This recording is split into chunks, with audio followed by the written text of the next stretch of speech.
Adapt کیا inclusive model, اس کے ساتھ ساتھ میریٹوکریسی لے آئے کہ جو بھی اچھا کرے اس کو اوپر لے آتے تھے. تو یہ جو دو ماڈلز ہیں کہ ایک تو نیچے سے اوپر طبقے کو اٹھاؤ، پھر میریٹوکریسی لے آؤ، اس سے پھر قوم اوپر جاتی ہے، اور یہ انکلوسیو ڈیولپمنٹ بھی ہوتی ہے. اس سے ایک اسٹیٹ انشور کرتی ہے کہ کوئی پیچھے نہ رہ جائے. اور ہماری یہ پوری کوشش ہے. ہم نے یہ کووڈ کے دوران جو سب سے بڑا فیصلہ کیا کہ جب لوگوں نے، ہم ساری دنیا میں لاک ڈاؤنز لگ رہے تھے، ہمارے اوپر بہت پریشر تھا لاک ڈاؤن لگانے کا، کیونکہ ایک جو خاص طور پہ آواز والا طبقہ تھا، جو چیٹرنگ کلاس تھی، وہ دنیا میں جب دیکھتی تھی وہ خوف زدہ ہو گئی. اور انہوں نے جب دیکھا کہ یہ تو تمیز ہی نہیں کرتا امیر غریب میں، تو انہوں نے ایک دم لاک ڈاؤن کا ہماری گورنمنٹ پہ پریشر ڈالا. لیکن وہ جو ہم نے پریشر ریزسٹ کیا ہی صرف ایک وجہ سے، کیونکہ لاک ڈاؤن لگانے سے غریب تو کچلا جاتا ہے. دہاڑی دار جو کہ دن کی تنخواہ کے اوپر اپنے بچوں کا پیٹ پالتا ہے، یا جو ہفتے کی تنخواہ پہ اپنے بچوں کا پیٹ پالتا ہے، اور اگر وہ کماتا ہے تو بچے کھاتے ہیں. اور پھر وہ جو کچی آبادیوں میں رہتے تھے جدھر 8-9 لوگ ایک کمرے میں، تو ان کو ہم وہ فارمولا ان پہ استعمال کر رہے تھے جو کہ ڈیولپ ملکوں میں تھا. تو مثلا چائنا نے جب ووہان پروونس میں بول کر لاک ڈاؤن لگا دیا لیکن گھروں میں کھانا پہنچایا، تو ہمارے پاس تو وہ وسائل نہیں تھے. تو ہم نے فیصلہ کیا سمارٹ لاک ڈاؤنز کا. ہم نے اپنی سپلائی چینز افیکٹ نہیں ہونے دی، ہم نے اپنے ایگریکلچر کو افیکٹ نہیں ہونے دیا، ہم نے پھر کنسٹرکشن کھول دیا تاکہ شہروں میں لوگوں کو نوکریاں ملیں. اور اس لیے کیونکہ ہم نے اپنے نچلے طبقے کو سامنے رکھ کے فیصلے کیے. ہم وہ ملک ہیں جس نے کووڈ میں سے سب سے بہتر طریقے سے نکلے، کہ ہم نے ایونچولی اپنے لوگوں کو بھی کرونا سے بچا لیا، لیکن ہم نے سب سے بڑی بات کہ اپنی اکانومی کو بھی بچا لیا. تو میں آج ایس ڈی پی آئی کو خاص طور پہ ان کا شکریہ ادا کرتا ہوں. ہماری مدد کر رہے ہیں. یہ جو انہوں نے ڈیش بورڈ بنایا ہے جس میں ہم ساری قیمتیں دیکھتے ہیں، یہ جو ہماری پرائس فلکچویشنز ہیں، ڈیمانڈ اور سپلائی کا ایشوز، تو اس کے لیے انہوں نے ہماری مدد کی ہے. ایک کموڈیٹیز کا ڈیش بورڈ جو بنایا ہے، اور جس سے ہمیں یہ پہلے سے آگاہ کر دیتے ہیں کہ کدھر کس طرح کے مسئلے آ رہے ہیں. تو میں آج ایس ڈی پی آئی کا شکریہ ادا کرتا ہوں.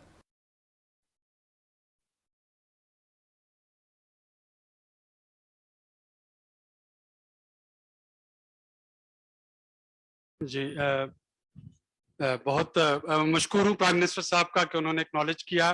ایس ٹی پی آئی پاکستان کا سب سے پرانا انڈیپینڈنٹ تھنک ٹینک، جو کہ انشاءاللہ 2022 میں ہم 30 سال کے ہو جائیں گے. Doctor Tariq Banuri sitting with us, who is the founding director of STPI. So big thanks to Dr. Sir for initiating and starting it. So we have been trying to remain relevant, and we have been trying to remain part of a solution. اگر میں media کے دوستوں سے request کروں کہ آپ اپنے cameras کو ریکارڈ پہ لگا کے بیٹھ جائیں تاکہ پیچھے والے لوگوں کو دیکھنے میں آسانی ہو، تو ہم باقی چیز جو ہے اس کا پروسیڈ کر سکتے ہیں. اسد، آپ کے پاس چند منٹ میں آپ کو ریکویسٹ کروں گا کہ آپ ہم مس سعدیہ خان کا جو کی نوٹ لیکچر ہے سیٹنگ دا سین وہ سن سکیں، اور پھر ہمارے آنریبل فیڈرل منسٹر جو ہیں وہ ہمیں اپنے خیالات سے ان سے آگاہ کریں گے. جی عارف مسعود مرزا صاحب.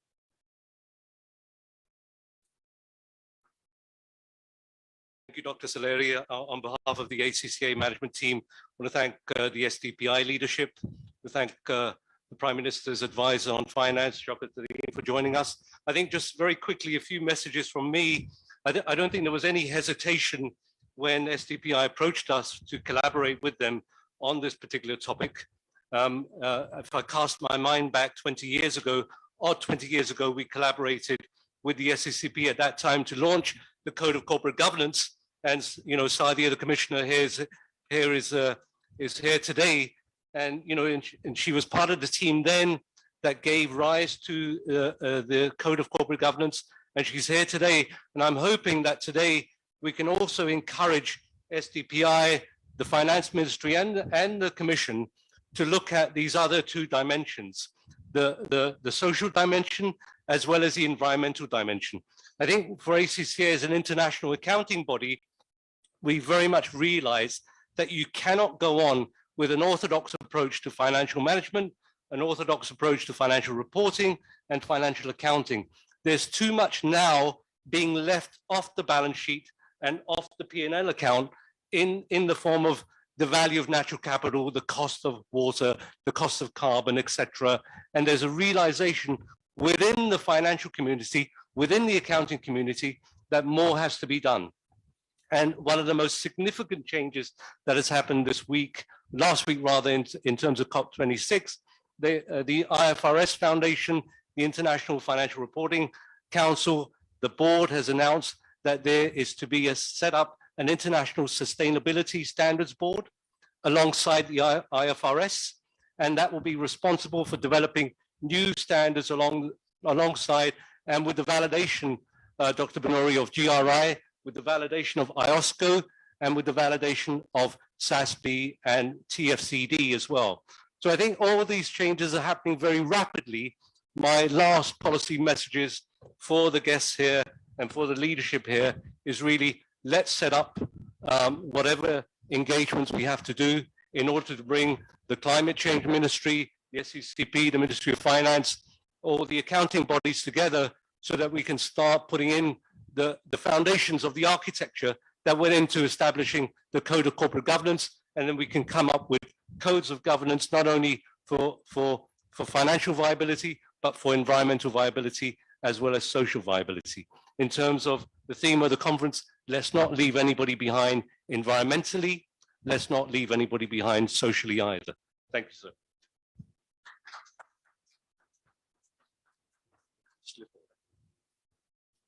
Thank you very much, Arif Masood Mirza Sahab. He is Regional Head of Policy, ACCA, Middle East, South Asia, and North Africa. Thank you very much for welcoming on behalf of ACCA and being partner with us for this plenary.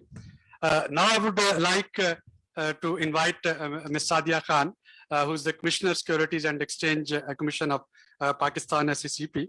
She is serving on this position since March 2020, the first female to hold that post. And prior to it, she has served as the President and CEO of Pakistan Institute of Corporate Governance. So, Ms. Khan, I would like to get benefit from your knowledge of corporate governance and set the scene. Thank you.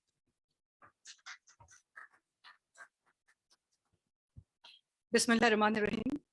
Honorable Advisor to the Prime Minister on Finance and Revenue, Mr. Shaukat Tareen.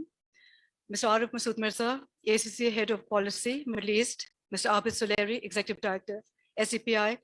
Distinguished panelists, ladies and gentlemen, Assalamu alaikum. Thank you for providing this opportunity to share my views on this important platform on a topic that has been a dominant factor in my professional career and a key theme in the current economic landscape. ESG is receiving widespread attention, and rightfully so, as policymakers, investors, and the public are increasingly recognizing the importance of sustainability, whether it be in financial reporting, ethical investing, or socially responsible business practices. From SECP's viewpoint, being both the corporate registrar and the securities market regulator, our approach is also two-pronged, equally focused on enabling good corporate governance practices, as well as enabling impact investing. The introduction of the first Code of Corporate Governance in Pakistan in 2002 was a pioneering achievement despite the opposition it received at that time. It was felt that the Code's provisions were viewed more as a regulatory requirement than an enabler for achieving greater stakeholder value. Over the past 2 decades, however, there has been a marked shift in the collective attitudes of the market participants, driven by interest from international investors looking to invest in Pakistan. This has encouraged companies to realize the importance of the business case for adopting sound corporate governance practices, i.e. facilitating access to long-term sustainable finance. This change in perceptions activated further rounds of reforms, as you know, leading to the revised code in 2012, 2017, and finally 2019. Now, where do we stand now? As entrusted under statute, the SECP has been mandated to beneficially regulate, and to achieve it, it is imperative that we inculcate a regulatory environment that first and foremost stimulates good governance practices, secondly, encourages corporate social responsibilities, and thirdly, considers the environmental impact. On the governance side, while a lot of good work has already been done, there's a lot more that needs to be done. When I rejoined the Commission last year, I initiated research into the regulatory impact of mandating diversity on companies' boards. The research showed positive correlation between gender diversity in decision-making and the company's financial performance. Based on the evidence collected, we have been actively championing the creation of a conducive work environment in the corporate sector by encouraging companies to implement gender diversity policies, depending on recruitment, promotion, pay gap analysis, anti-harassment policies, provision of facilities such as daycare, etc. Now, on the social responsibility side, the SCP introduced guidelines for corporate social responsibility in 2013. These guidelines, being voluntary in nature, are intended to serve as a base for companies to engage in responsible business conduct that adds value to the community. When we look at global practices in the USA, although CSR is not mandated through a hard law, companies spend around 2% of profits on CSR activities. On the European side, CSR has been approached under EU law, both in terms of soft law and in terms of mandatory EU legislation. The emphasis is placed on disseminating good practices through the integration of CSR into education, training, and research. This aims to impact the bottom line and create positive public perception. In the case of Pakistan, like most Asian countries, a hybrid approach has been chosen, either as a percentage of profit or through public engagement activities. However, to capitalize on this full potential, there's need to formalize a segment as empirical evidence supports that mandated CSR protects long-term shareholder value. The third and most pressing concern is the environmental impact. Given that this topic was also the main focus in the recently held COP26, brings into perspective its significance. And the time is right for policy actions, as environmental protection is one of the main pillars of the UN Sustainable Development Goals of the Agenda of 2030. This is also an area where we, like most developing countries, are lagging behind, while at the same time are amongst the countries most vulnerable to climate change in the 21st century.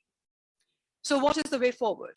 SCCP, being cognizant of this recent paradigm shift and the urgency for action in this critical area, is working on development of an enabling ecosystem centered around 1, sustainable finance, 2, the role of institutional investors, and 3, greater enhanced disclosure requirements. Now, regarding the need to promote sustainable finance, the SCCP in June 2021 formulated guidelines for the issuance of green bonds in Pakistan. The guidelines provide an easy and efficient procedure for issuance of green fighting climate change. This would also facilitate issuers of debt securities to diversify the source of financing. Proceeds of green bonds will be utilized to finance projects related to renewable and sustainable energy, water management, and green buildings. In this regard, it is pertinent to mention the issuance of USD 500 million green bond to fund the hydroelectric project by WAPDA in May this year. Let me take this opportunity to briefly touch upon some pioneering ventures that merit a mention in the realm of impact financing. Acumen Pakistan is raising Pakistan's first climate fund, a USD 90 million blended finance facility, which will make long-term equity and debt investments catered to solving climate challenges across the entire agri-value chain. Another important milestone has been the launch of Infrazam in Pakistan, which provides credit enhancement facilities to large infrastructure projects, including renewable energy projects, and rightly prioritizes those most committed to achieving the SDG goals. Secondly, on the role of institutional investors, the SCCP has recently shared stewardship guidelines for institutional investors, which apply to asset management companies, pension fund managers, life insurers, and large-sized company contributory funds invested in listed instruments. Being stewards of their beneficiary investments, each institutional investor shall formulate a stewardship policy and publicly disclose it. The responsibilities entailed thereunder include monitoring and actively engaging with the investee companies on various matters, specifically covering ESG issues. The guidance also necessitates that in instances that the investor does not agree with the investee company's stance on ESG policies, it will convey its view in writing. And finally, improving disclosure requirements. The Companies Act 2017 has made it mandatory for directors to act in good faith for the protection of the environment. And in case of a listed company, directors have to report the impact of the company's business on the environment as part of the statement of compliance. Moreover, under the revised CCG code, the board of directors of the listed companies are required to formulate policies with regard to ESG and place key elements of these policies on its website. However, this is only part of our ongoing journey, and in order to succeed, we all need to play our part with full devotion and commitment, as failure is not an option. We need to realize that our economic aspirations are directly linked with the preservation of the environment, and we must collectively pledge that in whatever roles we are in, we must make conscientious decisions to ensure that we provide the next generation with a better future. To conclude, I would like to thank you all for your time and assure you that the SCP remains steadfast in its commitment to develop a sustainable corporate and financial sector, and I look forward to receiving your suggestions tonight. Please do reach out. Thank you.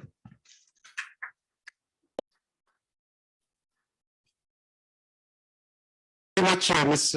Khan, for setting the scene for tonight, and of course, highlighting the importance of corporate governance and how private sector, which once deemed to be the devil in this environmental and social goals, is how it can be transformed into a partner instead of getting accused for all the problems that are happening.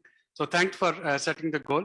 So now, ladies and gentlemen, without ado, I'll now like to request our chief guest, Mr. Shaukat Fayaz Tareen, to talk about the economic scenario of Pakistan, and within that scenario, talking of leaving no one behind. And of course, I'd also request him to shed light on the role of corporate governance in making our accounts more transparent and making our corporate governance more transparent. And one can only hope that once corporate sector adopts it, public sector would also slowly and gradually will start adopting it. But the main thing that, sir, we would like to hear from you, whenever one tries to talk about media, about economy, it's all doom and gloom. We don't actually find good news that is there. We don't find much to cherish and celebrate. And I'm personally, I know for the fact that there are a lot of positive things that are happening, but they're not getting projected or not getting covered. It's just like today in the panel on post COP26 Glasgow, we were told about all the positive steps that Pakistan has taken or is taking. But whenever we talk of environmental problems in Pakistan, yes, those problems, they do exist, but there are some things which are working as well. Similarly, in economy, there can be certain problems, but there are certain areas where we are working well. And I can say that instead of a V-shaped economy, perhaps we have a K-shaped economy. So some sectors, they are doing very well. Some sectors, they are not doing that better. And some sectors, perhaps, they require a lot of boost to come to the level from where they can take off. So all of these issues, I hope that you will be able to cover in your keynote speech. So over to you, and media has especially requested you to sit here, so, because they have put all their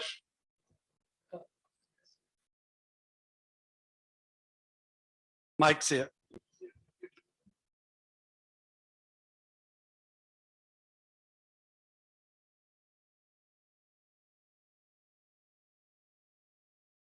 बिस्मिल्लाहिर्रहमानिर्रहीम।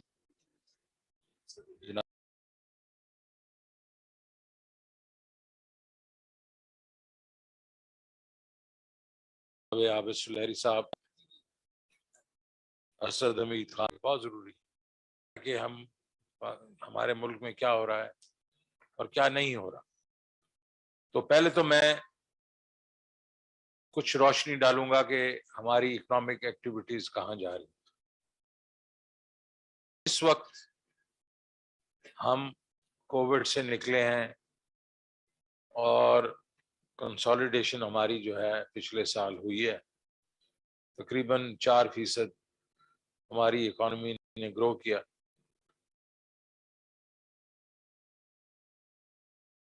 और हमने कहा कि अब इसको आगे लेके चलते हैं। लेकिन हमारा जो स्ट्रैटेजी क्या है? Inclusive and sustainable growth. जिस तरह प्राइम मिनिस्टर ने कहा, इंक्लूसिव, ये सबके लिए ग्रोथ होनी चाहिए, ग्रोथ होनी चाहिए। और कोई भी इकोनॉमी जो है वो आगे नहीं चल सकती जब तक उसमें ग्रोथ ना हो। तो ग्रोथ जो है वो जरूरी है, लेकिन इंक्लूसिव, मतलब सबके लिए, सब तबकों के लिए, और सस्टेनेबल। इसका मतलब है ये नहीं होना चाहिए कि 3-4 साल ग्रो किया फिर जाके आप गिर गए। और ये हमारे साथ बहुत देर से हो रहा है। تو ہم نے کہا یہ ضرور یہ ہم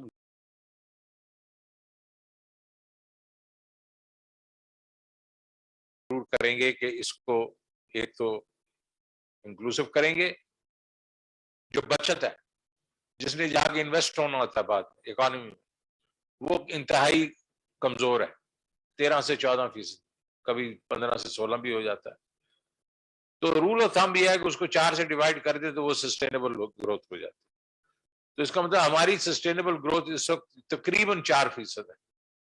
اس سے زیادہ جیسے ہم گرو کرنے کی کوشش کرتے ہیں تو ہماری اکانومی اوور ہیٹ ہو جاتی ہے, ہمیں قرضوں کی ضرورت پڑتی ہے, اور پھر ہم جو ہے رن شارٹ آف ڈپازٹ. دوسرا ہمارا ایکسپورٹ اور امپورٹ جو ہے اس میں بہت فرق ہے. ہماری ایکسپورٹ جو ہے وہ 10% ہے اکانومی کا, اور ہماری امپورٹ جو ہے 25% ہے. وہ اس لیے کہ ہم نے کبھی اس پہ زیادہ کام ہی نہیں کیا. پچھلے 30 میرے خیال میں 20-30 سال تو بالکل کام نہیں کیا, اور کچھ وقتوں میں تو ہم نے ایکسپورٹ جو ہیں وہ ریٹارڈ کیے, مطلب پیچھے گئی. 2013 میں ایکسپورٹ $25 بلین تھی, اور 2017 میں وہ 20 پہ آ گئی. اس کے وجوہات آپ کو معلوم ہے کہ ہم نے روپے کو پکڑے رکھا, مضبوط رکھا اپنے طرف سے, لیکن اس نے ہماری امپورٹس بڑھا دی اور ایکسپورٹ کم کر دی. تو ہمارا جو یہ فرق ہے یہ بڑھتا ہی گیا. تو اب یہ حالت ہے کہ 10% ہماری جو ایکسپورٹ ہے جی ڈی پی کی, اور 25%, یہ 15% جو ہے یہ تقریباً آپ دیکھیں $40-45 بلین بنتا ہے. $40 بلین اس وقت 30-32 بلین جو ہے ہماری ریمیٹنسز ہیں, آر ڈی اے ملا کے 35 کے قریب ہے. تو ہمارا جو ہے باقی جو ایک قسم سے ڈیفیسٹ ہو جاتا ہے, جو کہ خیر اس میں آپ کی ریمیٹنس وہ بھی آ جاتی ہیں, ایف ڈی آئی وغیرہ. لیکن ہم نے اس گیپ کو کم کرنا ہے, کیونکہ جب تک آپ کی امپورٹ اور ایکسپورٹ کا بیلنس نہیں ہوگا, آپ ہمیشہ جب آپ گرو کریں گے تو آپ بیسیکلی آپ کو ڈالرز کی ضرورت پڑے گی, اور ڈالر آپ کے پاس ہوتے نہیں ہیں, آپ کو آئی ایم ایف کے پاس جانا. تیسری چیز ہے پروڈکٹیوٹی ان دی اکانومی. آپ کی اکانومی میں ویدر اگر اس کو بھی دیکھیں, آپ ایگریکلچر کو بھی دیکھیں, اور آپ انڈسٹری کو بھی دیکھیں, تو آپ کی جو پیداوار ہے وہ اتنی پروڈکٹیو نہیں ہے جتنی دوسرے ملکوں کی. اور اس سے یہ ہے کہ آپ جو ہے آپ کی پروڈکشن جو ہے وہ کم ہوتی جا رہی ہے, یا آپ لوگوں سے کمپیٹ نہیں کر سکتے. تو یہ تینوں چیزوں پہ ہم نے کام کرنا ہے. تو اس کے اوپر ہم نے یہ طے کیا کہ ہم نے سب سے پہلے تو یہ کرنا ہے کہ اپنا ریونیو بڑھائیں, بیکاز جو اگر حکومت ہی آپ کی سیونگز کو لے کے مطلب اپنے استعمال میں لے جائے تو بزنسز کیا کریں گے. حکومت ایفیشینٹ نہیں ہوتی, پرائیویٹ سیکٹر ایفیشینٹ ہوتا ہے, اس کو ریسورسز کی ضرورت ہوتی.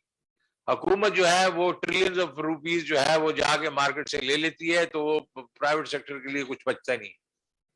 اور آپ کا جو ڈسکاؤنٹ ریٹ ہے, یا جس کو آپ مارک اپ وغیرہ کہتے ہیں, وہ بھی بڑھ جاتا ہے.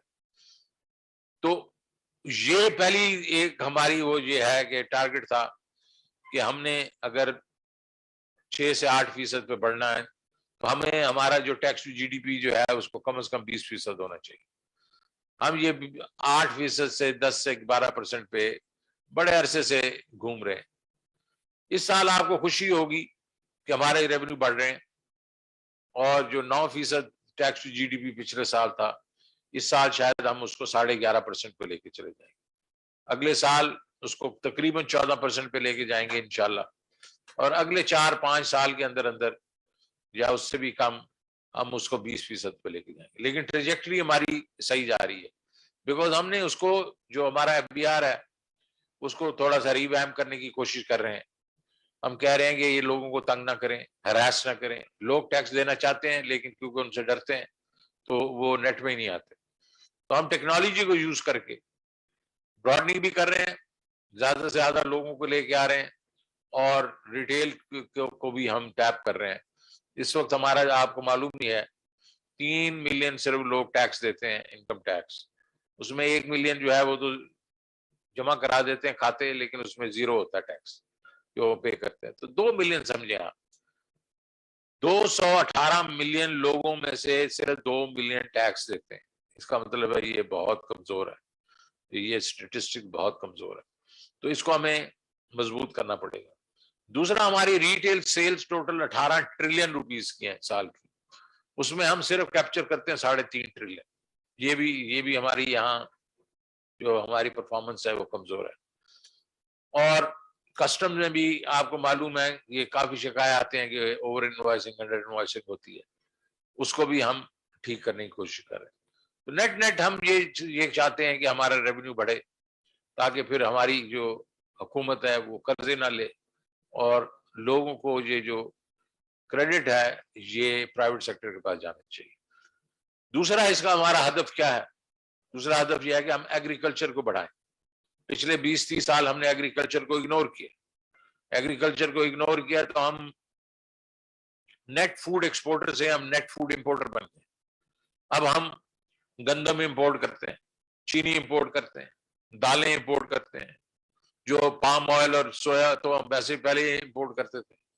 تو یہ کیا ستم ظریفی ہے کہ ایک وقت میں جو پاکستان جس کو آپ ایگری باسکٹ کہتے تھے اور پنجاب کو کہتے تھے, سندھ کو کہتے, وہ آج ہم باہر سے چیزیں لے کے آ رہے ہیں کیونکہ ہم نے اس پہ کام نہیں کیا. ہم نے بیجوں پہ کام نہیں کیا, ہم نے اس کی پروڈکٹیوٹی جس کے بیچ میں آپ ظاہر ہے کہ کیا آپ کس قسم کے پیسٹیسائڈ استعمال کریں گے, آپ کس قسم کا فرٹیلائزر استعمال کریں گے, لیبلنگ کیسے کریں گے, امپلیمنٹ کون سے استعمال کریں گے, پانی کا کیسے استعمال کریں گے, اور اینڈ آف دی ڈے آپ کے فارمر کا کیسے خیال رکھیں گے کیونکہ اس کو تو آڑتی کھا جاتا ہے, اس کی 70-80% جو انکم ہے آڑتی کھا جاتا ہے, اس کا کیسے خیال رکھیں گے, اور انٹرنیشنل پرائسز کے ساتھ ان کو بینچ مارک کیسے کریں گے. یہ ساری چیزیں جو ہیں ویلیو چین جو ہے ایگریکلچر, اس پہ کام کرنا ہے اور اس کے اوپر ہم کام کر رہے ہیں اور کافی پیسے خرچ کر رہے ہیں. کیونکہ ایگریکلچر ویسے تو 19% ہمارا جی ڈی پی کا ہے, لیکن اس میں ایسوسیٹڈ جو باقی فوائد ہیں وہ اس کو پورے کو کچھ 44% پہ لے کے چلی جاتی, اور 62% ہماری آبادی جو ہے وہ رورل ایریاز میں بستی ہے. تو اس کے اوپر بہت ضروری ہے کہ ہم اس کے اوپر توجہ دیں. پھر انڈسٹریل اور ایکسپورٹ سیکٹر جو ہے اس میں بھی یہی ہے, بہت فریگمنٹیشن ہے, چھوٹے ادارے ہیں اور اس کے بیچ میں ہم نے کوئی کنسالیڈیشن نہیں کی over a period of time, اور ہم نے اس کو ایکسچینج ریٹ کو جب اوور ویلیوڈ رکھا تو اس سے امپورٹس جو ہیں وہ بڑھ گئیں, اس کا مطلب ٹریڈنگ ہو گئی, تو ہم ایک ٹریڈنگ اکانومی بن گئے, انڈسٹریل اکانومی نہیں بنے. لیکن اس حکومت نے آ کے بہت اچھی چیزیں کی. آپ جانتے ہوں گے ٹرف کے لونز دیے, اور ہم لوگوں نے جو را مٹیریلز ہے ان کی ڈیوٹیز بہت کم کی تاکہ اس میں گروتھ آئے, اور اس وقت آ رہی ہے. اس کے بعد ہاؤسنگ کبھی ہوتا ہی نہیں تھا, وہ اس لیے نہیں ہوتا تھا کہ کبھی فور کلوجر لا بنا ہی نہیں تھا. ہم نے بنایا تو اب گھر لوگوں کو ملنا شروع ہو گیا ہیں, بینکس جو ان کو قرضہ دینا شروع ہو گیا. اس سے یہ ہوگا کہ یہ ایک گھر جو بنتا ہے تو اس میں کتنے مزدور کام کرتے ہیں, مستری کام کرتے ہیں, اس کے بعد یہ آپ کے باقی جو دروازے لگوانے والے وغیرہ تو کوئی 40 انڈسٹری ساتھ کھڑی ہو جاتی. تو اس کا ایک ملٹی پلائر افیکٹ ہے. اور دوسرا یہ ہے کہ ہم نے یہ کہا کہ پاور سیکٹر کو ٹھیک کرنا ہے. پاور سیکٹر ہمارا بہت بڑا اس وقت جو ہے ریسورسز کو وہ ایک قسم سے ادھر زیاں ہو رہا ہے, بیکاز ہمارے سے پہلی حکومت جو تھی اس نے اپنی اس خواہش میں کہ ہم زیادہ بجلی پیدا کریں, اتنی بجلی پیدا کر دی ہے کہ ابھی صرف اس سال میں 850 ارب روپے کا ہمیں کیپیسٹی پیمنٹ دینی پڑے گی جو کہ ہم بجلی یوز ہی نہیں کر رہے. تو اس کو بھی ہم نے ٹھیک کرنا تھا. فائنینشیل سیکٹر بھی میں آپ کو بتاؤں کہ یہ نہ کہیں لوگ کہ بینکس بہت زبردست ہیں یا بہت ایفیشینٹ ضرور ہوں گے, لیکن اپنے لیے صرف 33% جو بینکنگ کا فٹ پرنٹ ہے پاکستان میں ٹو جی ڈی پی, یہ بہت تھوڑا ہے. بنگلہ دیش 50 ہے, انڈیا کو 90% ہے, ساؤتھ کوریا کو 180% ہے. تو ہم نے اس کو بڑھانا ہے, فٹ پرنٹ کو بڑھانا ہے, تو فائنینشیل سیکٹر بھی ٹھیک کرنا ہے. لیکن اس سارے سے علاوہ جو ہم نے یہ بھی ڈیسائیڈ کیا کہ یہ سسٹینیبل گروتھ ہوگی 10-15 سال تو ٹرکل ڈاؤن آتا ہے اور لوگوں کا غریب آدمی تک پہنچتا ہے, کیونکہ ہمارا سسٹینیبل ہوتی نہیں, 3-4 سال کے بعد بل پھر گر جاتے ہیں, تو وہ ٹرکل ڈاؤن کبھی غریب تک گیا ہی نہیں. تو ہم نے ڈیسائیڈ کیا کہ اس دفعہ باٹم اپ بھی کریں گے, اور ہم نے ایک بہت یونیک قسم کا وہ ایک پروگرام بنایا, کامیاب پاکستان, اور کامیاب جوان تو ہے ہی ہے, لیکن کامیاب پاکستان جس کے تحت ہم کو تقریباً 3.7 to 4 ملین ہاؤس ہولڈ کو گھروں کے قرضے دیں گے وداؤٹ انٹرسٹ, ایگریکلچر لون دیں گے وداؤٹ انٹرسٹ, کاروبار کے لیے قرضے دیں گے وداؤٹ انٹرسٹ, اور اس کے بعد ان کو صحت کارڈ بھی ملے گا اور ان کو ٹیکنیکل ٹریننگ بھی ملے گی. تو یہ ایک کمپریہنسو باٹم اپ پروگرام ہے جو کہ ہمارے جو غریب طبقہ ہے اس کو اپنے پاؤں پہ کھڑا کر دے گا. ہم ان کو مچھلی پکڑنا سکھائیں گے, مچھلی دیں گے نہیں, کیونکہ یہ ایک قسم کی بھیک ہو جاتی ہے جب آپ اس کو مچھلی دیتے ہیں. تو یہ بڑے خوددار لوگ ہیں ہمارے لوگ, وہ چاہتے ہیں کہ وہ خود اپنے پیر پہ کھڑے ہوں. تو یہ اس حکومت میں ہے, اور پرائم منسٹر عمران خان نے مجھے حکم دیا کہ آپ کو ایسا پروگرام لے کے آئیں جس سے یہ اپنی روزی خود کما سکیں اور آنریبل طریقے سے کما سکیں. تو یہ جو چیزیں ہیں یہ ہم جب کر رہے ہیں تو آپ دیکھیں گے 3-4-5 سال کے اندر نچلے لیول پہ خوشحالی بہت آئے گی. آپ کو معلوم ہونا چاہیے کہ میں نے جب یہ دیکھا کہ بھائی یہ جو کسان کا ہم دے رہے ہیں, انٹرسٹ فری لون دے رہے ہیں, اس میں کتنا امپیکٹ ہوتا ہے, پتا چلا کہ جی اس میں 40% اس کی انکم بڑھ جاتی ہے ایک سال میں. تو اس قسم سے اور جو کاروبار وغیرہ ہے, اور یہ ہم کس کے تھرو دے رہے ہیں, یہ ہم این جی اوز کے تھرو دے رہے ہیں, یہ نان جو بینکنگ فائنینشیل انسٹیٹیوشنز کے تھرو دے رہے ہیں, جو دیتے ہیں یہ پچھلے 30 سال سے دے رہے ہیں, اور ریکوری ریٹ ان کے 98-99% ہے. اور پہلے ہم کمرشل بینکس کو کہتے تھے, اب ہم نے ان کو کہا کہ آپ دیں, ہم آپ کو پیسے دیں گے اور سبسڈی دیں. تو یہ ساری چیزیں جو ہیں یہ ویلفیئر کرنے کے لیے, اور یہ اکانومی جو ہے کیا ہو رہا ہے اس وقت, اکانومی نے گرو کرنا شروع کیا. کچھ لوگ کہتے ہیں اوور ہیٹ ہو رہی ہے, میرے خیال میں تو اوور ہیٹ نہیں ہو رہی, یہ 5% کم از کم 5-5.5% گرو کر رہی ہے. لیکن 1-2 مسئلے آ گئے. مسئلہ یہ ہے کہ یہ گرو کر رہی تھی, لیکن آپ کا جو انٹرنیشنل کموڈیٹی پرائسز جو ہیں وہ بالکل ایک قسم سے آؤٹ آف ہینڈ ہو گئی ساروں کے لیے, ہمارے لیے نہیں, سب دنیا کے لیے. کیونکہ ہم وہ چیزیں امپورٹ کرتے ہیں تو ہمارے پاس زیادہ امپیکٹ ہے. ہمارے پاس 2 قسم کا امپیکٹ ہے. پہلا ہمارا انفلیشن بڑھ گئی بیکاز ہمارا تیل بڑھ گیا, ہماری خوردنی پہ تیل بڑھ گیا, ہمارا یہ کوئلہ بڑھ گیا, اسٹیل بڑھ گیا. اس کے بعد یہ جو ویٹ ہم نے امپورٹ کرتے تھے وہ اس کی قیمتیں بڑھ گئی, چینی کی قیمتیں بڑھ گئی, دالوں کی قیمتیں بڑھ گئی. اور دوسرا یہ ہے کیونکہ ہم یہ امپورٹ کرتے ہیں تو ہمارا ٹریڈ ڈیفیسٹ بڑھ گیا. تو یہ دونوں چیزوں کا ایک ہی علاج ہے, اور وہ یہ ہے کہ تھوڑا صبر کی ضرورت ہے, کیونکہ یہ نیچے آ رہی ہیں. اب پیٹرول بھی نیچے آ رہا ہے, گیس بھی نیچے آ رہی ہے, اس طریقے سے اور چیزیں بھی نیچے آ رہی ہیں. 3 سے 4 مہینوں میں انشاءاللہ یہ جیسے نیچے آئیں گے تو آپ کی اکانومی تو ویسے ہی گرو کر رہی ہے اور وہ گرو کرتی رہے گی. اور انشاءاللہ آپ دیکھیں گے کہ یہ جو ہم باقی باٹم اپ بھی کر رہے ہیں یہ بھی لوگوں تک پہنچیں گی اس وقت تک, تو ہماری اس وقت ایک سسٹینیبل گروتھ ہو جائے گی. اور ہم نہیں چاہتے کہ ہم اس وقت کو بیٹھ کے, اگر پچھلے سال ہم نے 4% کیا تو ہم اس دفعہ 6-7% کریں, وہ سسٹینیبل نہیں ہے. ہم آرام سے جائیں گے 5, 5.25, 5.5, اگلے سال 6, 6.5. تو یہ ہم چاہ رہے ہیں. تو اکانومی آپ جو کہہ رہے ہیں گڈ نیوز دیں, ہماری اکانومی گرو کر رہی ہے. کیسے کر رہی ہے آپ کہیں گے, کیسے کر رہی ہے شوق صاحب؟ اس لیے کر رہی ہے کہ ہمارے ریونیوز بڑھ رہے ہیں. ہمارے ریونیو 35% بڑھ رہے ہیں پچھلے سال سے, اور اس کا جو انڈیکیٹر ہے کہ جو بڑھ رہی ہے مطلب اکانومی بڑھ رہی ہے وہ یہ ہے کہ ہمارا انکم ٹیکس 32% بڑھ رہا ہے. تو پہلے انکم ٹیکس زیادہ نہیں بڑھا کرتا تھا, سیلز ٹیکس اور کسٹم بڑھ جاتا تھا, یہ نہیں بڑھتا, لیکن 32% آپ کا انکم ٹیکس بڑھ رہا ہے. اس کا مطلب ہے اکانومی بڑھ رہی ہے.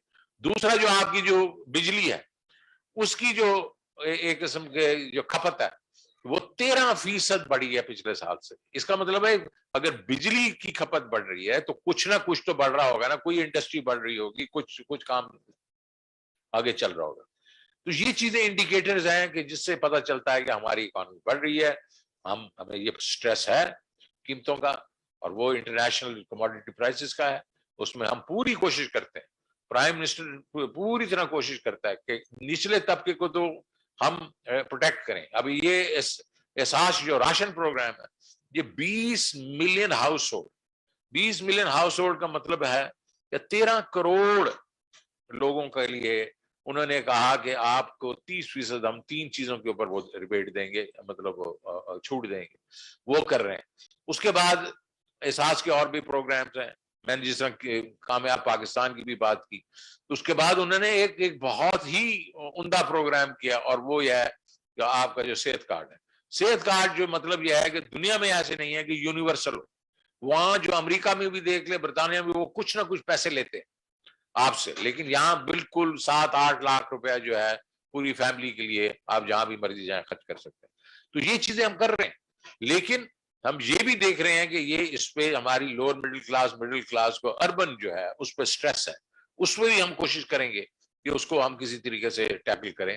تو پرائم منسٹر نے نہ صرف وہ کہہ رہے ہیں کہ یہ اس وقت جو شارٹ ٹرم میں لوگوں پہ سٹریس ہے اس کو ٹھیک کیا جائے, ہم یہ بھی کوشش کر رہے ہیں کہ ہماری جو گروتھ ہو وہ بیسیکلی ہونی چاہیے انکلوسیو سب لوگوں کے لیے. اب میں تیسرے سبجیکٹ پہ جاؤں گا. تو یہ آپ دیکھیں کہ یہ جو ہم نچلے باٹم اپ کر رہے ہیں یہ ڈسپیرٹی ختم کرے گی. پہلے ٹرکل ڈاؤن کے ہم انتظار کرتے تھے, اب نہیں کر رہے. تو اس کا مطلب جب ان کی انکم بڑھیں گے نیچے والوں کی تو وہ اوپر والے ایک ٹرکل ڈاؤن بھی ہوگا, تو آپ دیکھیں گے تو ڈسپیرٹی, انکم ڈسپیرٹی ہے وہ بہت کم ہو جائے گی. اب جو کارپوریٹ گورننس کی بات کر رہے ہیں, دیکھیں جی میں اس کے اوپر بہت مجھے یقین ہے کہ سب کو بوجھ جو اٹھانا پڑے گا سوسائٹی کا, اور یہ قرآن میں لکھا ہوا ہے کہ آپ میں آپ کے پاس آپ معاشی طور پہ اچھے ہیں تو آپ اپنے سائیکل ارد گرد کے لوگوں کا خیال رکھنا چاہیے, اور بڑا بڑا سائیکل کرتے جائیں, جتنی زیادہ پیسے زیادہ کریں.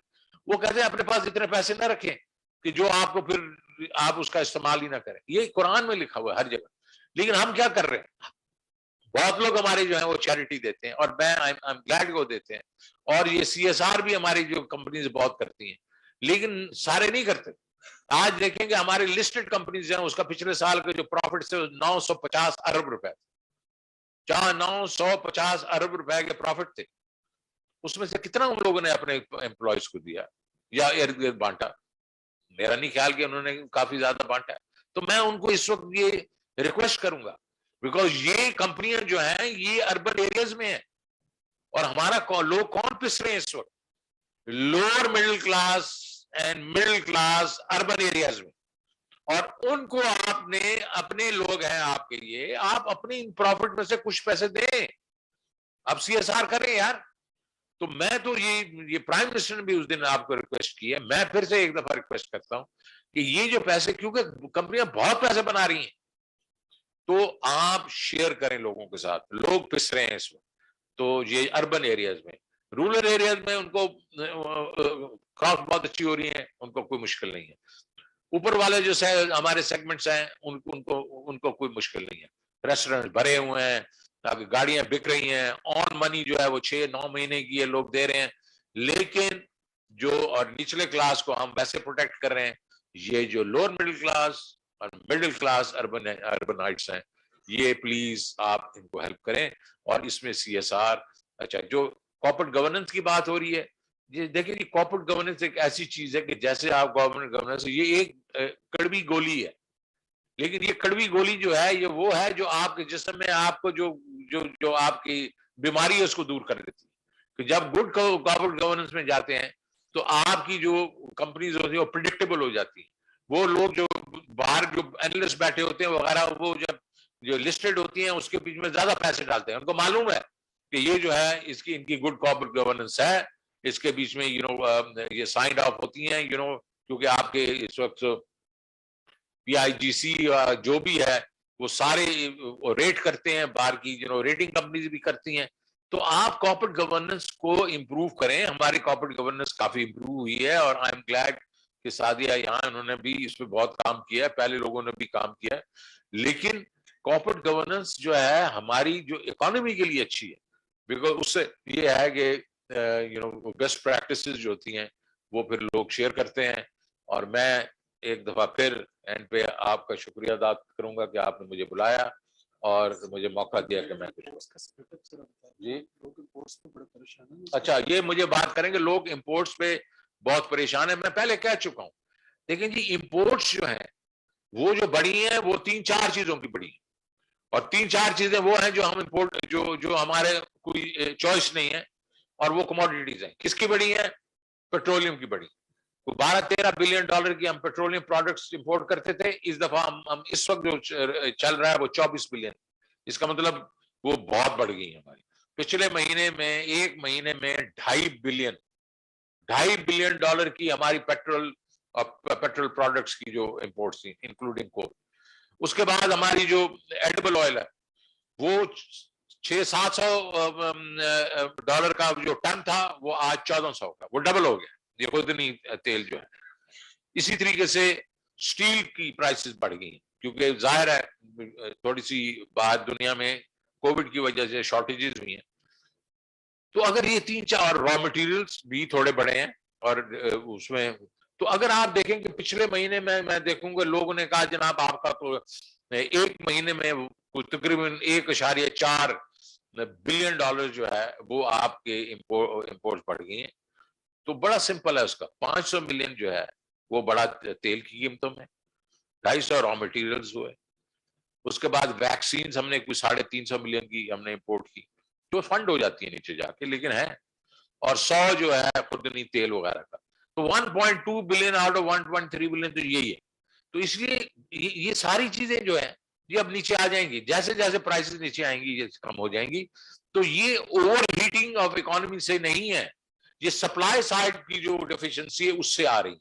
आपको ये और मैं दे दूं नंबर ताकि आपको जरा थोड़ा सा तसल्ली हो कि प्राइस जो इंक्रीज है इस पूरी वैल्यू में जो बढ़ी है, जो इंपोर्ट्स बढ़ी है, उसमें 85% सिर्फ प्राइस का इंपैक्ट है और 10-15% सिर्फ जो है क्वांटिटी का।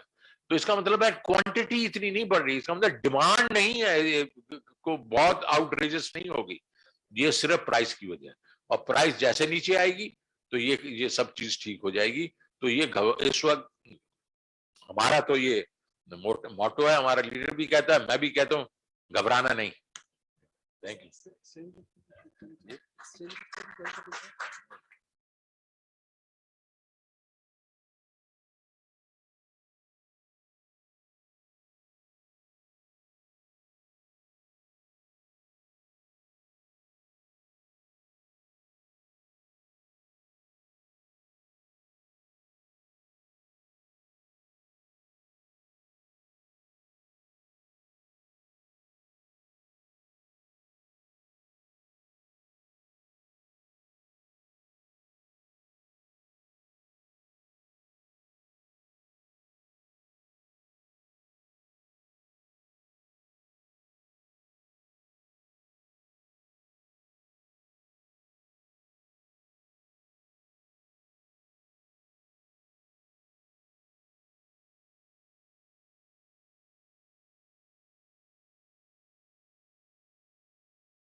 Ladies and gentlemen, meanwhile, we have our panelists, esteemed panelists on the session, joining us in person as well as online. We have with us Mr. Mohammad Shamoon Tariq Sahab, who's Vice Chief Investment Officer, Partner at Tundra Founder AB, Ms. Ayla Majid, Founder and CEO of Planative, Mr. Hassan Dawood Butt, CEO Khyber Pakhtunkhwa Board of Investment and Trade, and Dr. Hina Aslam from research, who's Research Fellow, STPI. And we'll have closing remarks from Arif Saab as well. Now, we have certain questions for the panel that we are going to ask, and I'll just ask them once so that we can then have a seamless discussion across our panel. The questions which we had posed for this panel revolve mainly around what Ms. Sadia's presentation, of course, focused upon.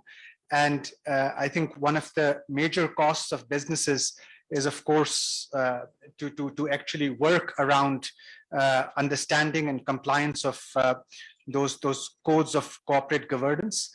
And one of the things that one would like to really ask is that what is the likely impact of cost of borrowing for long public and private ignore factoring in material the ESG risks.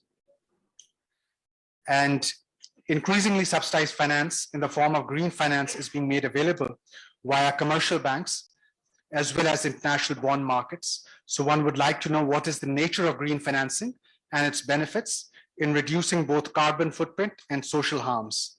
And why is the appetite for such financing so slow in Pakistan? So maybe I think I can quickly shift to the panel. And in the same order, let me now invite Mr. Mohammed Shamoon Tariq Saab for his interventions. Do you have any questions or should I just cease? Okay, please go ahead. Okay. Well, first of all, thank you for having me. I represent a Swedish-based asset manager who has been investing in Pakistan for the last 11 years. Maybe we'll have 7 minutes for each panelist, just in terms of timekeeping. Thank you. And we launched the world's first frontier market ESG fund back in 2015, which invests in Pakistan and other similar emerging markets. At that time, the sustainable investment size globally was $5 trillion in the world.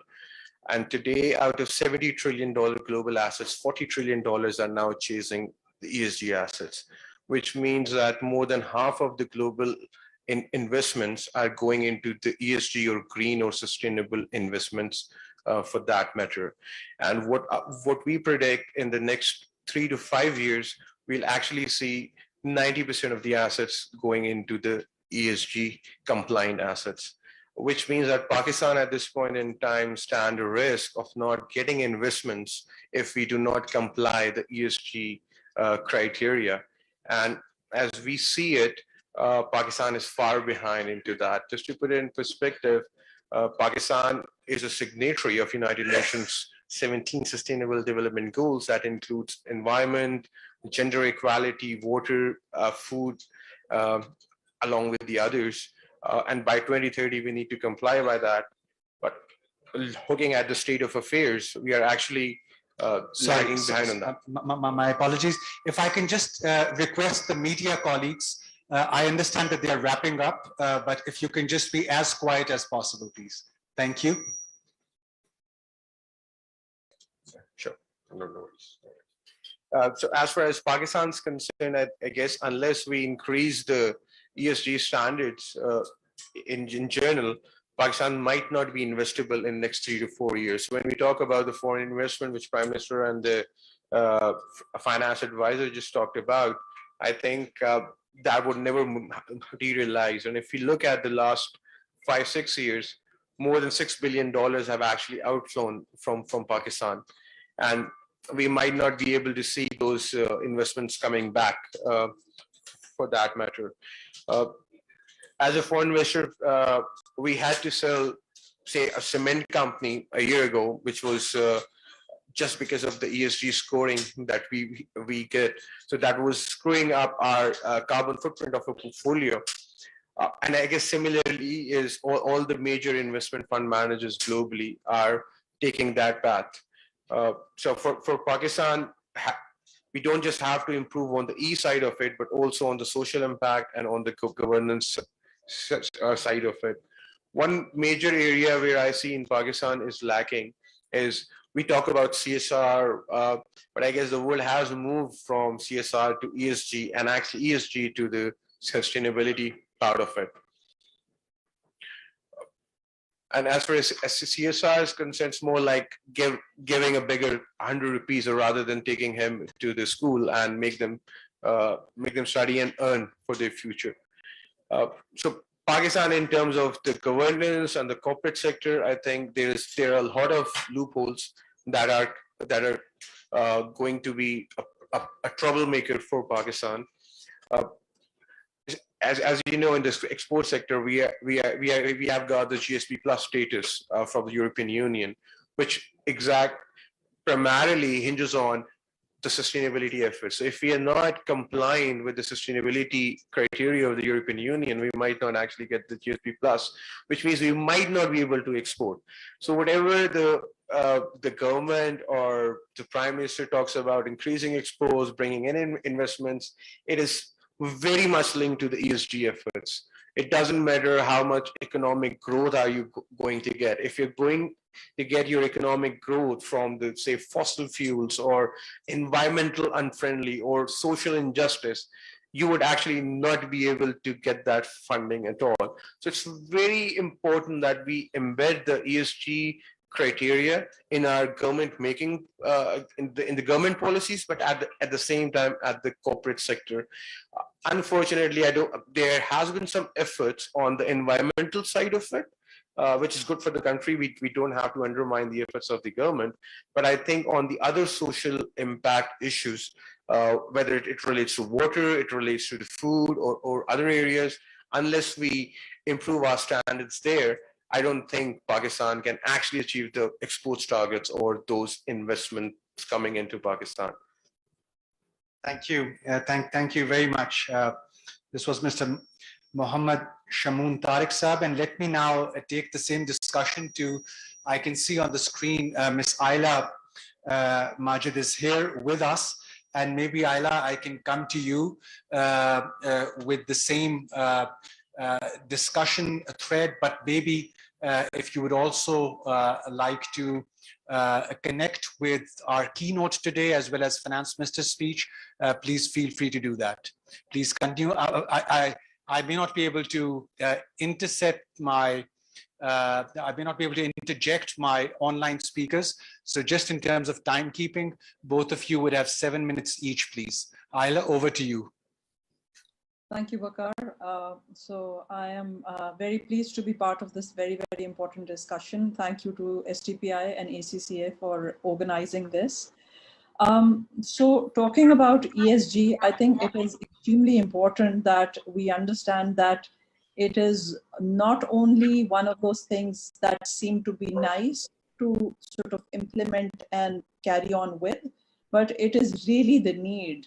We all live in a very competitive environment. And when I say competitive, Pakistan's competition with the rest of the world, if we do not adopt these good standards, if we do not improve our systems for our internal as well as external stakeholders, all stakeholders, all companies in Pakistan can unfortunately lose out. Now, looking at from a positive lens, it's an extremely great opportunity for Pakistan and Pakistani companies, organizations, whether in the private sector or in the public sector, to adopt these ESG frameworks. Of course, it just makes sense just talking about environment, because Pakistan is one of the most climate change affected countries. So whether it is greenhouse gas emissions, whether it is floods, anything, and the cost of which we later say bear, that is absolutely huge. So from the environment point of view, making sure that our projects, our investments, our guidelines, our policies are aligned, that is very important. Now looking at from the social perspective as well, Pakistan is a country where we have different stratas of society, and not everybody has the same access to facilities, health, education, and all the basics, even when it comes to finance. It is extremely important that we have a cohesive framework of looking after everyone in terms of health and safety, in terms of diversity, in terms of having the best HR practices, in terms of how we deal with our, how companies deal with their buyers, suppliers, customers, etc., everyone. Looking at the last lens of governance, G, I think transparency, one cannot say it enough, that transparency is so important in terms of not only adopting transparency, but also making it sort of seen as well. Now, sort of moving the discussion towards what can we do and why it is very, very important. Emerging and developing countries have a huge challenge in terms of attracting the right kind of capital. And oftentimes the cost of capital is very high because the risk perceived is also very high. So when we adopt these ESG frameworks, whether it is ESG, the SDG goals that Pakistan is signatory to, principle, any of these, we are de-risking ourselves, we are de-risking our projects, we are reducing essentially the cost of capital coming our way. And because of that, the bankability of many projects can go very, very high.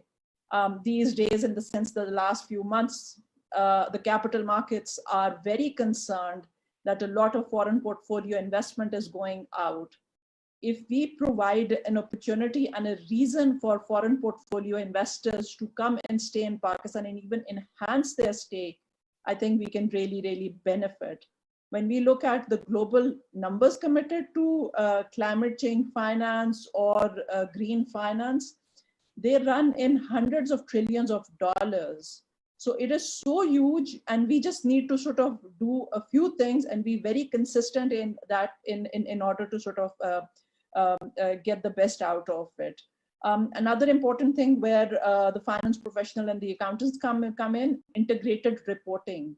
So integrated reporting should not only be, again, one of those nice things to do, but should become mandatory as well, but of course with the right kind of sort of framework and with the right kind of capacity building as well. One initiative that I would like to highlight here is that the Pakistan Stock Exchange and PICG have made a joint task force for ESG. I'm also one of the members of the task force, and the idea is to sort of provide frameworks and also sort of work on creating indices at the Pakistan Stock Exchange, like there are in the rest of the world, like the Dow Jones Index, of course, and many others. Now, in terms of attracting green capital, again, I cannot stress enough that the pool of capital globally is so huge, whether it is the BlackRocks, Goldman Sachs, all the big investors, bigger, smaller investors, they are so mindful, and the pots of money that they're managing has this underlying sort of condition that they will not be invested in projects like steel, coal, etc., that have very high emissions. They will not be invested in where there are issues of governance or transparency. They will not be invested in areas where there is not enough attention to diversity and inclusion and human rights, etc., all of that. So I am a firm believer that this is a great opportunity. At my company, Planetive, as well, what we do is to build capacity, bridge the sustainable finance and the projects gap, and also bring companies to include ESG and these best practices in their strategy. So I think we are looking at a great opportunity. We must benefit from it. Thank you. Thank you, Ayla. Appreciate your inputs here. And I think your point about integrated reporting comes at a very appropriate time in the discussion. And this is something which I was discussing the last time I was at Khyber Pakhtunkhwa Board of Investment. So let me now invite Mr. Hassan Daud Butt, who's CEO of Khyber Pakhtunkhwa BOIT. Hassan Saab, 7 minutes.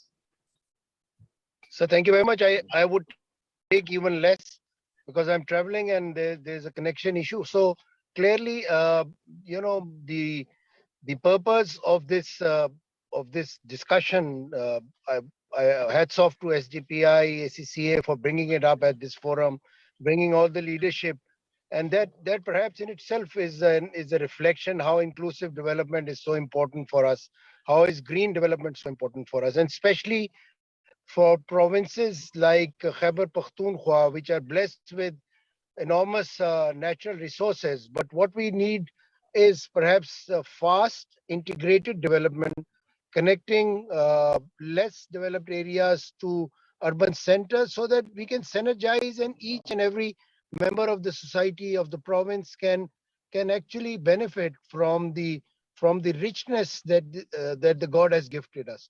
In this process, while we are articulating our policies, we are cognizant of the fact of inclusive growth and development, our industrial policy, our strategies on which we are working, our Sehat Card program. I think is a reflection of how committed the government at the highest level and even at the administrative leadership level are committed for bringing the kind of structures and policies which can bring inclusive growth. Also, as far as the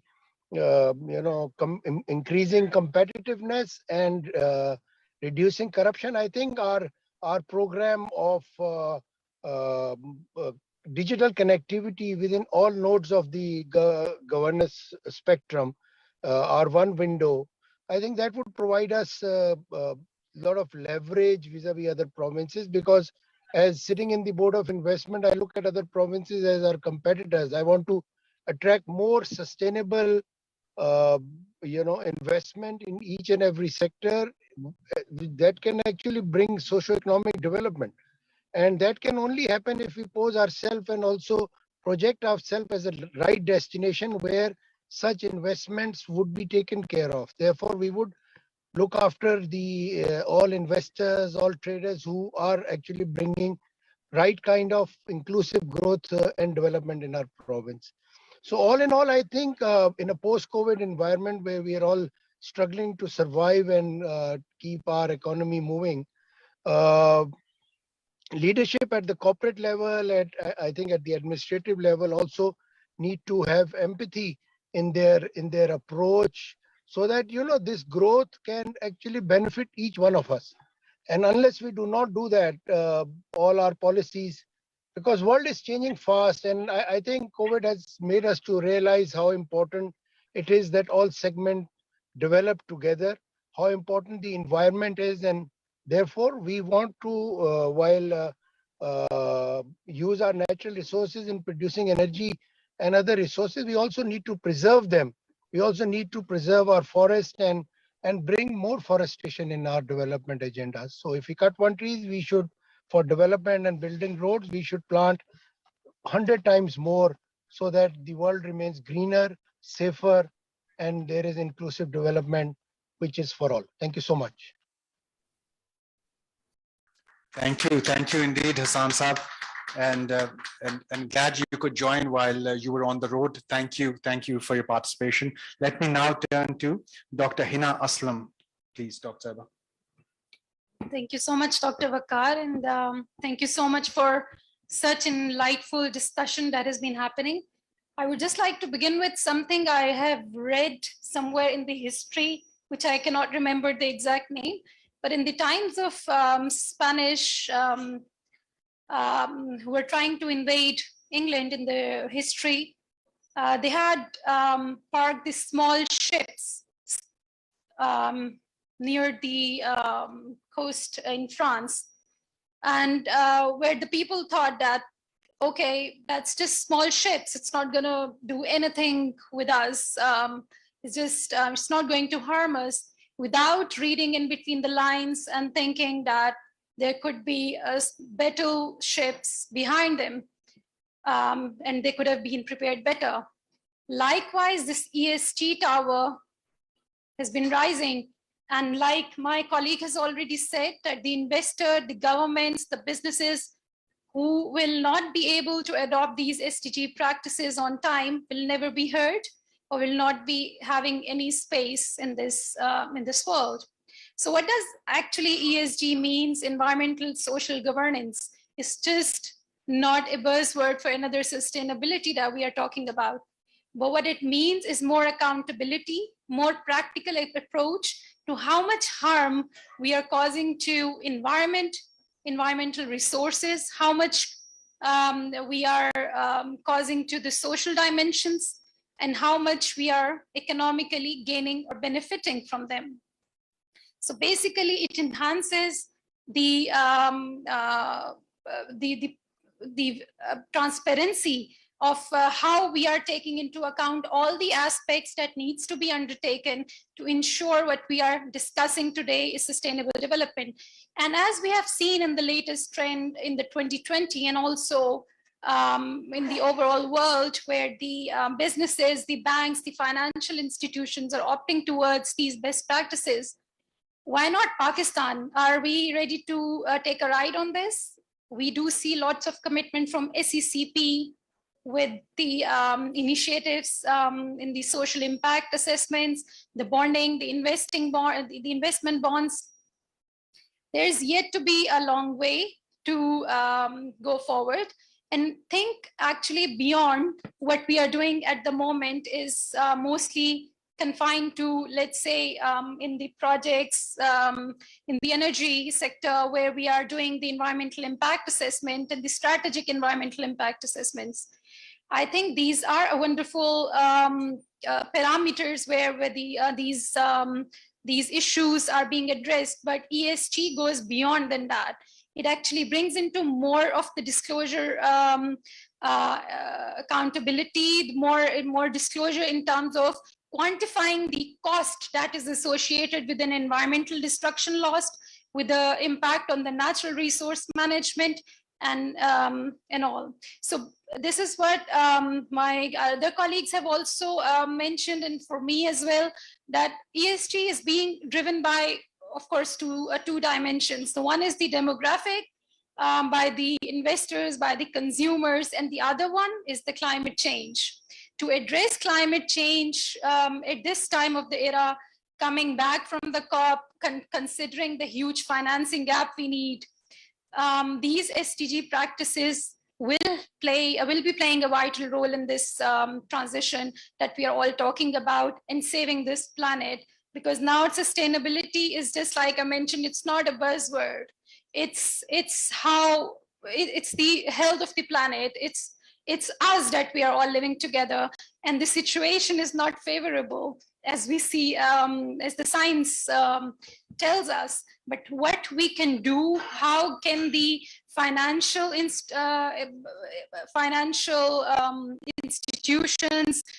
insurances, investments can play their major role in these aspects, in ensuring that we are meeting the environmental, social, and governance priorities. I think that's of utmost importance, and that's what my submission is. Thank you. Thank you, Dr. Hina. Appreciate it. I would indeed have liked to go back to our panelists for another round, but I think given the paucity of time and we still have to move to the concluding ceremony, let me invite Arif Masood Mirza Saab for closing remarks, please. Thank you, Dr. Vakar. I think some of my closing remarks have been given in my opening remarks because we had to improvise. But I think some of the important messages, just let me bring out in terms of international allocation investment and other financing in order to finance long-term projects. And we've heard that that isn't going to be quite as easy in the future, because we're not only going to have to achieve financial viability, but we're also going to have to achieve environmental viability as well as social viability as well. Let's not forget, people like asset managers like Tundra here, who are acting on behalf of pension funds. So they're acting on behalf of huge pension funds overseas in the West. And those pension funds are looking at their own beneficiaries, i.e. the young people in Europe or the West today, and even China, who are going to finance us in the future in terms of CPEC projects. Their own beneficiaries are young today, but they're going to be retiring, over the next 2 decades. What type of life do those millennials want in a world that is suffering from climate change and social depletion? Those millennials do not want a life of 50 degrees Celsius.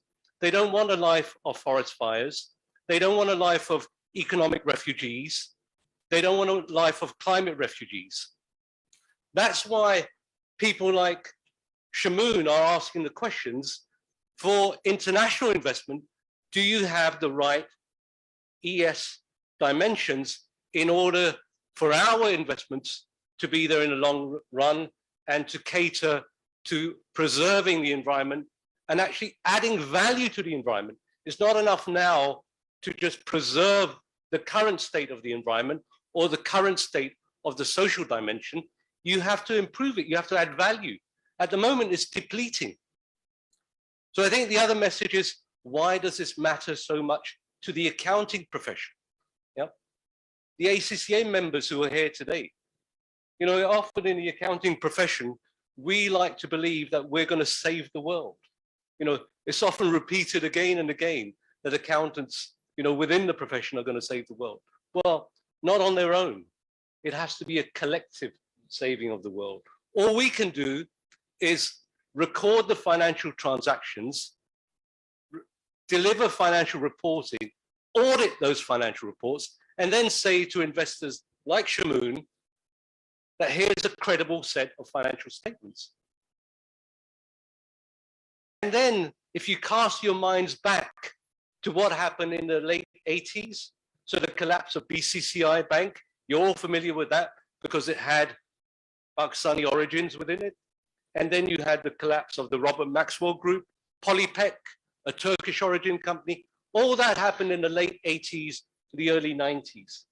And then you fast forward, and then you had the collapse of Enron and WorldCom, and that shook global capital markets again. And that gave rise to Sarbanes-Oxley, but it also gave rise to Cadbury Report, the Code of Corporate Governance.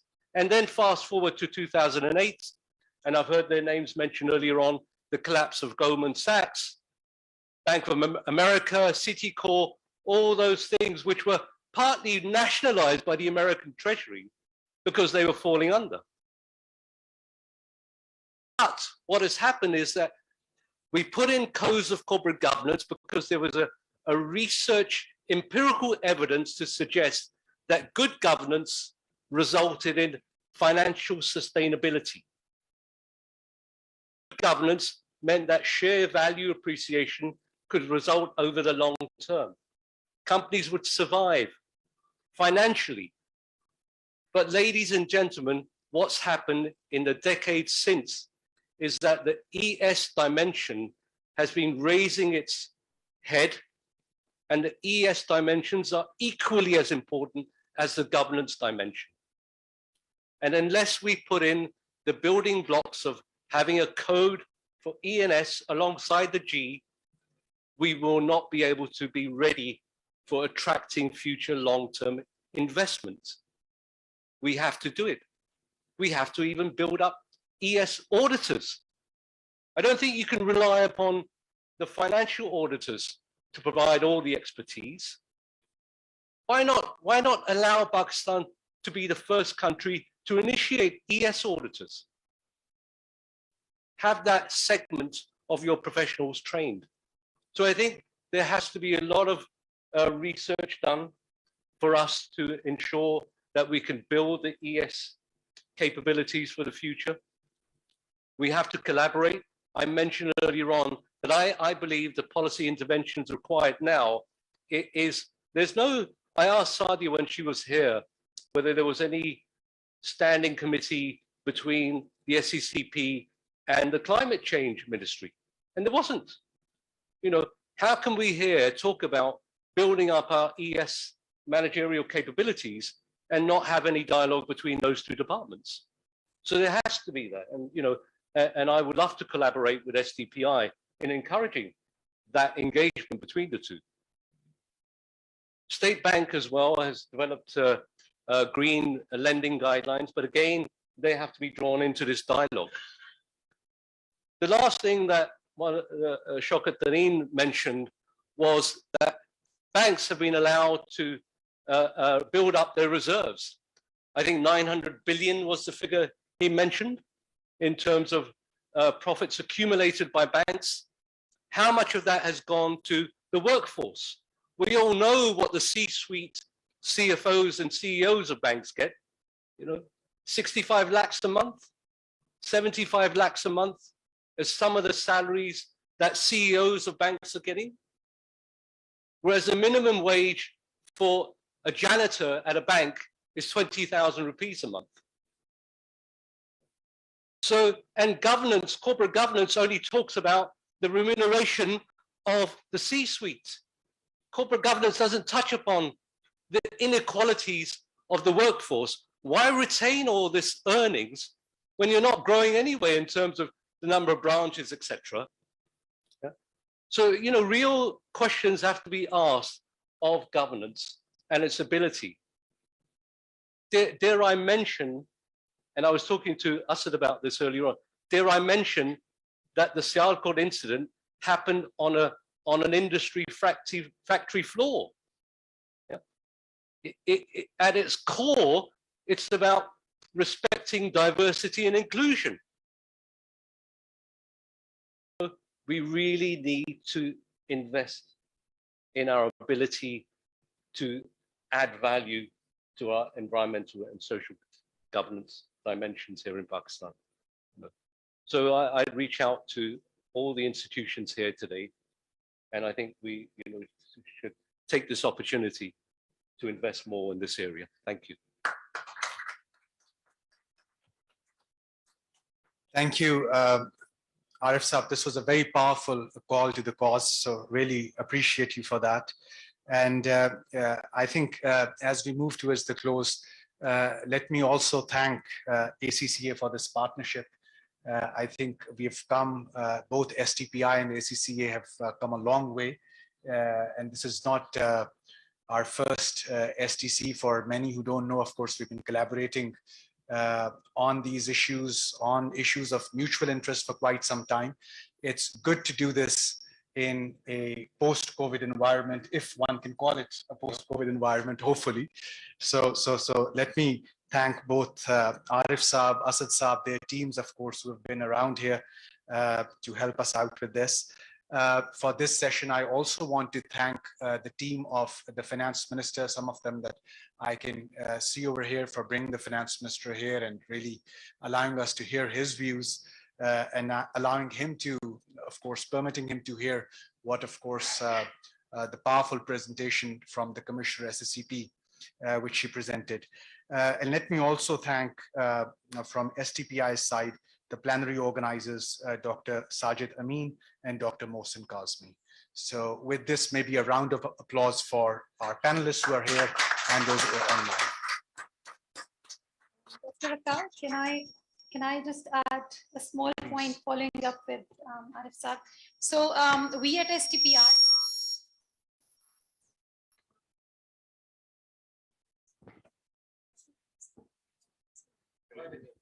yeah, sorry. So we at STPI, so we have just formulated a under our Clean Energy Transition Program, Clean Energy Transition Network, under which we have a dedicated group of corporate sustainability, where we are going to study and work on this ESG, especially for the next year. So as you said, let's collaborate, let's join hands. So this is actually an opportunity where we are bringing all the stakeholders on board, and this is something that will take us to a right direction, what we are discussing here with our partners. So this announcement is actually for all of the stakeholders who would like to join the network, the available information on the website, and we'll be able to share it later as well. Thank you. Thank you, Dr. Hina. I'll request my panelists, maybe if I can request you to move to the sofas, and I'll request I'll request Kaka Khil Saab and Dr. Abid to come here with us. Please. Thank you.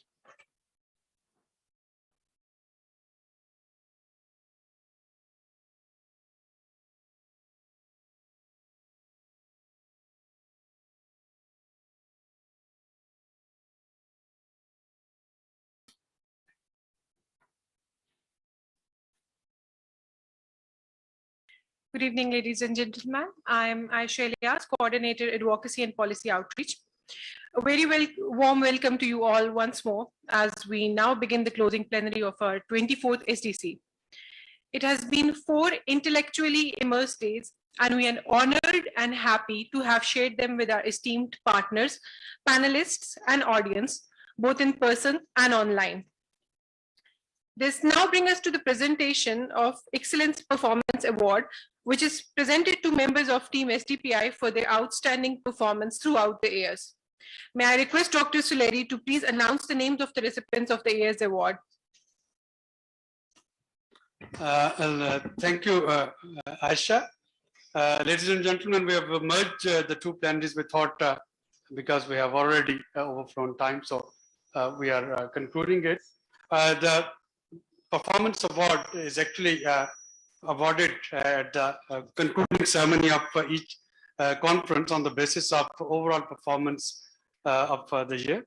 And it is through votes. So the team of STPI, they give their nominations, and those who get maximum votes, they actually get the award for performance. And this year we have two awardees, two team members who would be getting this award. And I'll request Shafkat Kaka Khail Saab and Arif Masood Saab to hand over this award. So it is a cash prize as well as a shield. So first of all, can I invite on stage Mr. Andreas? Mr. Andreas is an officer boy at STPI, takes care of all our tea. He gives whenever we are down, and for his dedicated performance around the year.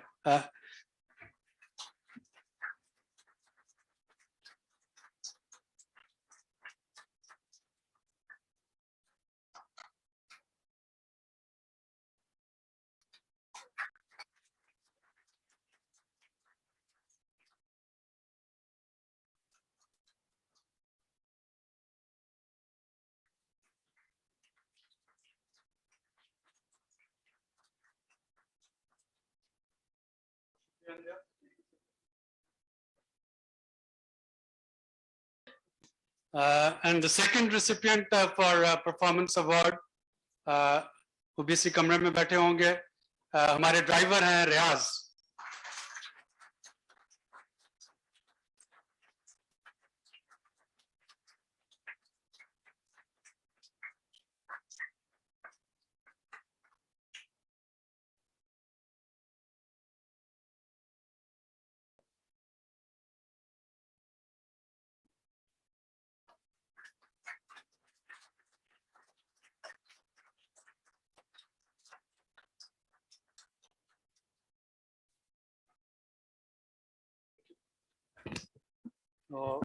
खसूसी तौर पे मैं जो हमारी admin team है उसका बहुत शुक्रगुजार हूँ. ये दोनों उसके बड़े एफिशिएंट मेंबर्स हैं, और कोविड के दौरान और लॉकअप के दौरान वर्क फ्रॉम होम में इन दोनों ने हमारा बहुत साथ दिया.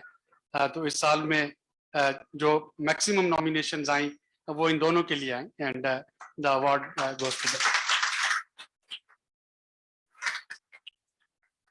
Thank you, Dr. Abid. Very well deserved. And I congratulate both Andreas and Riaz on behalf of SDPI. May I now request Chairperson Board for the vote of thanks. Ambassador Shafkat Kaka Khail is Chairperson Board of Governors SDPI since 2009. Earlier, he served as Deputy Executive Director of the UN Environment Programme for nearly a decade with the rank of UN Assistant Secretary General. During his decade-long tenure in UNEP, Ambassador Kaka Khail assisted the Executive Director in all aspects of the program's activities. Mr. Kaka Khail, if you please join.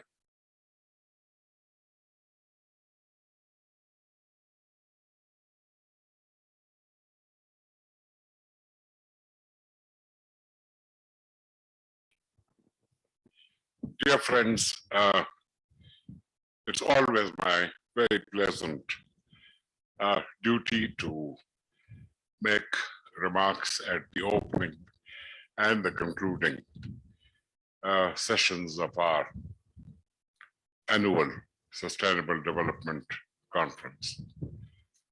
And I do so on behalf of the Board of Governors.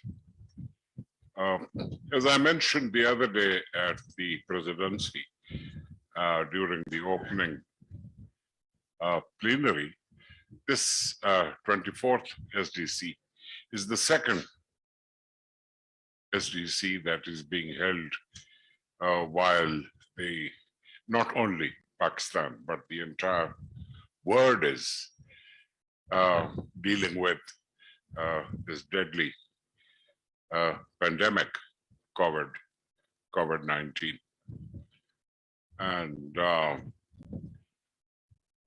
as we thought we were almost coming to the end of this pandemic.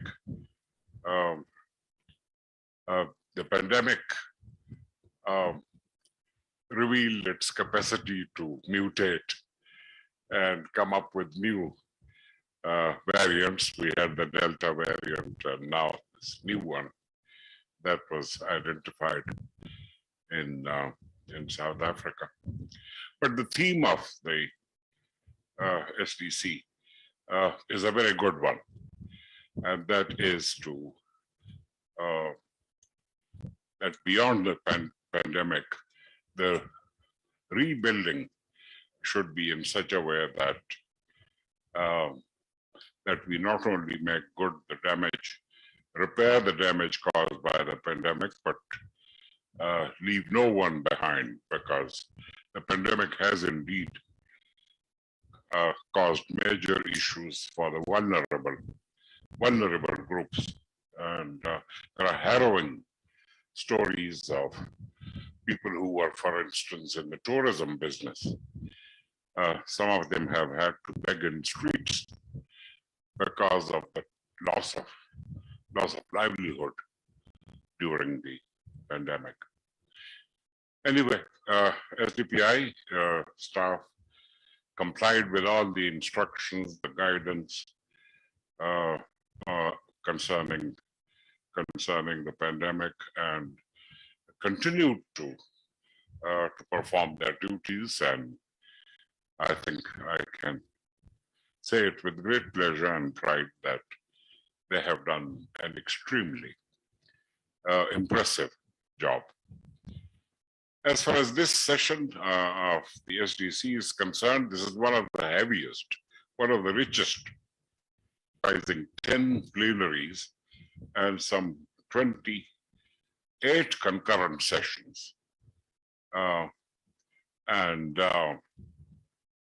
We had 257 speakers belonging to over 20 countries, some of them, and we also had representation from the diplomatic missions, from the United Nations missions, in addition, of course, to the Pakistani stakeholders, the government, and the non-state organizations and communities. The subjects covered represent almost the entire spectrum of the challenges that Pakistan has had to contend with. There were discussions on energy transition, on ecosystem restoration, public-private partnership for sustainable development goals, cultural diversity, impacts of COVID-19 on the poorest rural households, and on Pakistan's economic, educational, social, and environmental challenges, particularly the extremely serious climate crisis, the implementation of COP26 decisions, the impacts of climate change on health, the role of parliaments in climate politics, and the implementation of the Paris Agreement, CPEC, an emerging scenario, and above all, the continued, or in fact, greater importance of sustainable development goals, and the, as we just saw during the last hour, Pakistan's environmental social governance dimension. So this indeed has been a very, very rich SDC, and I hope that the discussions and the presentations offer a rich menu of options to the government of Pakistan and to the non-state actors, without whose support the government cannot achieve anything.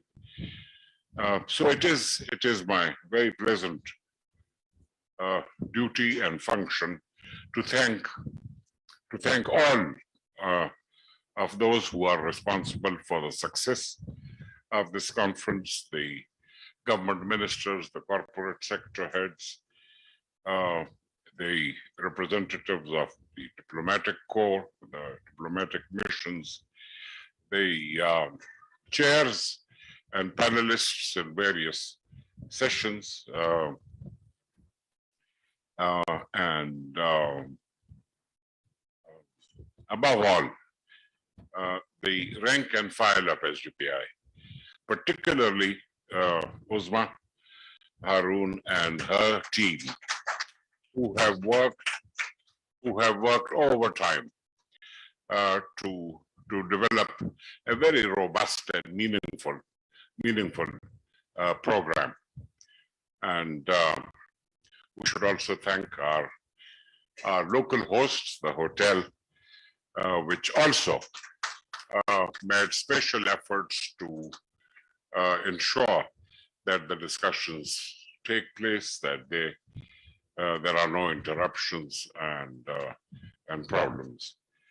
So I hope that all of us have learned something, have picked up something, and we would find what we've heard, we've seen, we've observed useful in our respective fields. So to those who will be leaving Pakistan or Islamabad, I wish bon voyage, and to those who will be here and the SDPI staff members, I think they need a long weekend. I hope, Abid, you will allow them that. They need rest after the marathon that has been SDC 24, and I thank you all.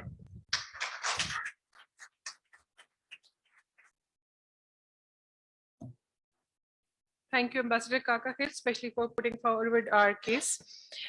With this, we conclude the 24th SDC. On behalf of the team SDPI and our partners, we thank you. You have been a wonderful audience. Now, I may request you, our audience, to please proceed for the dinner, and the team SDPI to please come on stage for a group photo.